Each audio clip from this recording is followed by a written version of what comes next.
조희대 대법원장을 특검법에 발의하지 않지만 사퇴하라는 목소리는 지금 강하게 내고 있습니다. 들어보시죠.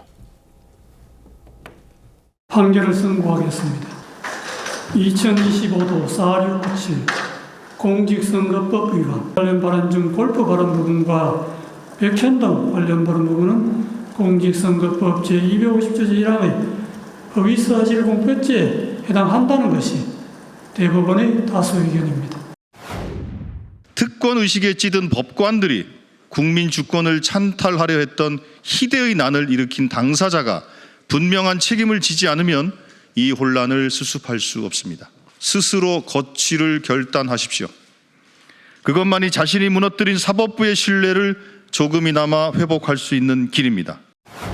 법사위를 또 엽니다. 내일. 조희대를 탄핵하겠다는 공식 입장을 천명한 적은 없거든요. 민주당에서. 네. 그런 의견들이 많이 있었고 그랬지만 그래서 이 부분도 아직 죽은 카드가 아니라 살아있는 카드다.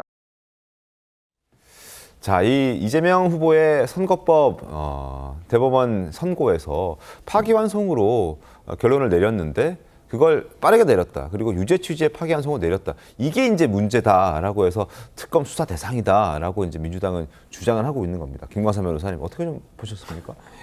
더 이상 언급할 가치도 없어요. 그러니까 아까도 말씀드렸지만 이게 민주국가에서 있을 수 없는 일이 일어나고 있죠. 네. 우리가 헌법에서 상권 분립을 보장하고 있지 않습니까?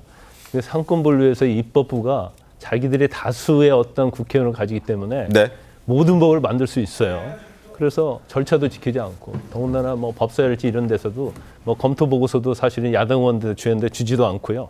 그냥 신속하게 해가지고 통과시키고 더군다나 이제 대법관들이 왜 지난 권순희 대법관 때 이재명 재판 거래 의혹이 있었던 이재명 후보에게 무죄를 줄 때 왜 그때 대법관 증언하자는 얘기를 하지 않습니까? 왜 이제서 대법관 증언하자고 하고요. 자기에게 불리한 판결에 대해서는 탄핵하겠다고 하는 거 아니에요? 그래서 결국 최근에 서울고등법원에서도 15일에 재판 잡았다가 결과적으로 연기한 거 아닙니까? 백현동 사건, 대장동 사건 다 연기된 거 아니에요? 네네. 근데 이런 식으로 우리가 힘이 있기 때문에 밀어붙이겠다? 물러나지 않으면 탄핵을 해버리겠다? 특검을 하겠다?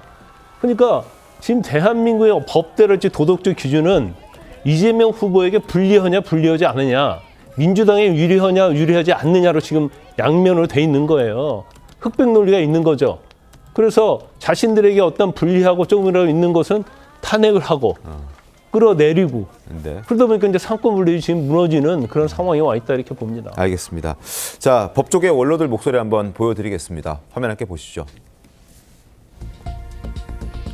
전직 대한변호사협회 회장들의 성명이 나왔습니다. 9명의 성명이 나왔는데 개별 사건에 대해서 대법원장의 책임을 물으면 사법부의 독립이 위협받고 법과 양심에 따라 재판을 하지 못하게 된다.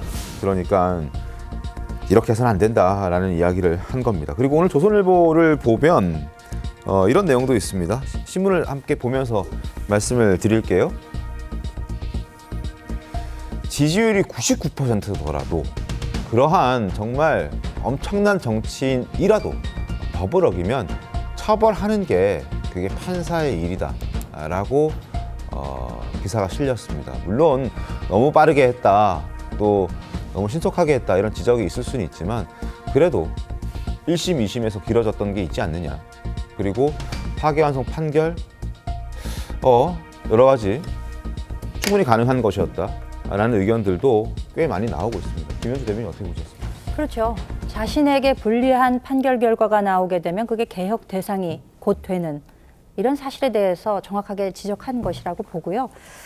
그리고 우리나라가 건국 이래에 7, 80년 이상 지내오면서 그 정해진 그리고 확립된 시스템이라고 하는 게 있는 겁니다. 우리 사법 시스템도 그렇게 한 발 한 발 나아가서 오늘날의 모습이 갖춰지게 된 건데 대법관이 지금 법원 행정처장 포함해서 14명인 것을 30명으로 늘리겠다고 했던 것으로 제가 기억하는데 이것을 통 크게도 100명까지 늘리겠다고 하고 있어요.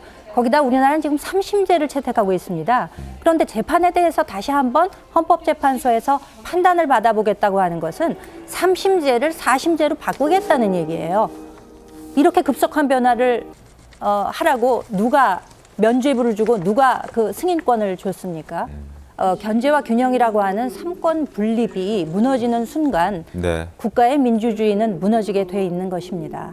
지금 아주 위험한 선택의 기로에 서 있다는 것을 국민 여러분들도 다 실감하고 계실 거라고 느껴집니다. 네. 대법관 증언 논의는요. 19대, 20대, 21대 국회에서 계속 있었습니다. 네. 대법원 업무 과중으로 해서 사건 절차 지연된다고 해서 국회에서 논의가 계속 되다가 안 됐던 것뿐이고요.